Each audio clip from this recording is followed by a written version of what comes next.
It is, oh, still February 1st. I just wanted to make a video talking again about, this issue of trauma and mental emotional health and how to address it because that's pretty important to the healing process.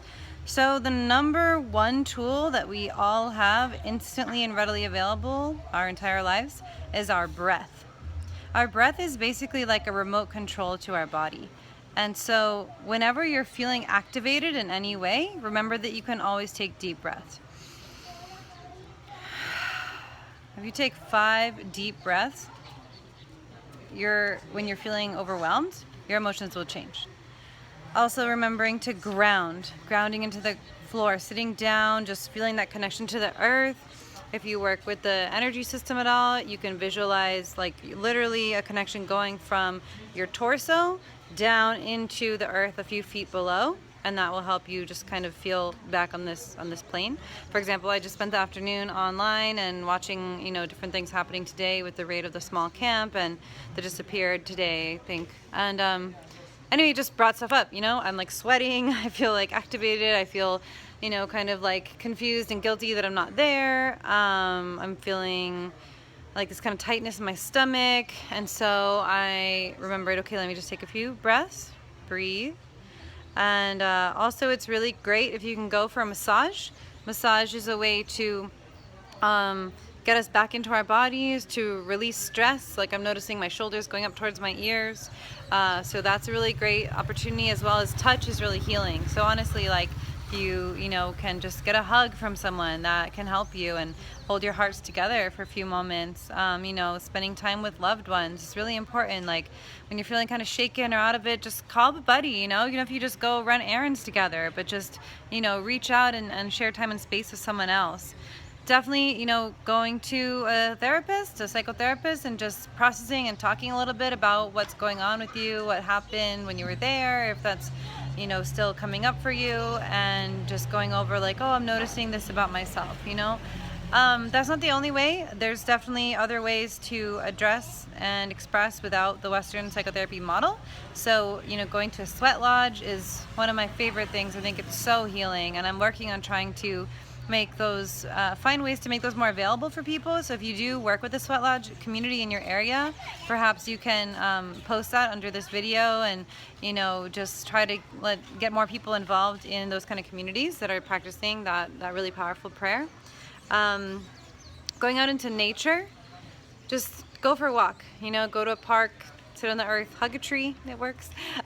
Really, that can be really helpful and really calming, going out into the mountains or down to the river or the ocean, depending on where you live. I know it's cold, so, but just getting outside is really helpful. Definitely taking time away from the screens, away from the TV, away from the internet, reading a book, just allowing your psyche to kind of just let go of the intensity.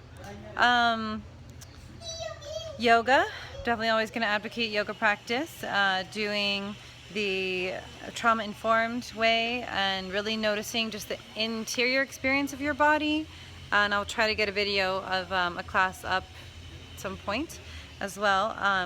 But really just getting into your body and feeling it from the inside out, even if it's just stretching, is really helpful. There's so many different kinds of healing. Sound healing is a really fabulous way. There might be one in your area, and you can go and people just play these beautiful different sounds, and it allows your psyche to drop into another state and sometimes can process from there. Make sure you're drinking a lot of water, right? Mini wichoni, water is life, agua es vida. So being sure to just keep your body really well taken care of. Make sure you're eating well, eating vegetables. Sometimes when we're feeling emotional, it can lead us to make not so healthy choices with our food. So just being mindful of that and trying to really get the right nutrients into our body.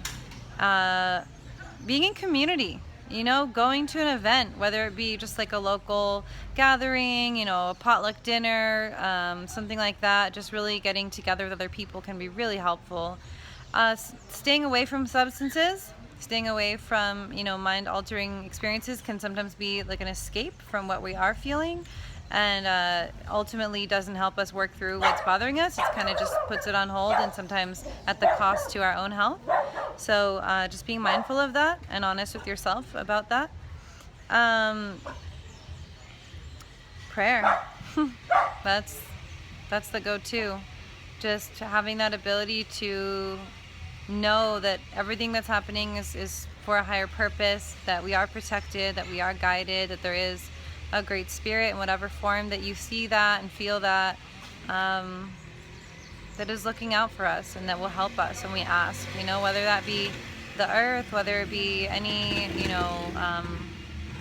any being, any spirit that has been helpful to you, really taking that time and surrendering to that force and that power and asking for help, and asking for that support. That can be really healing, to know that we're not doing it all on our own.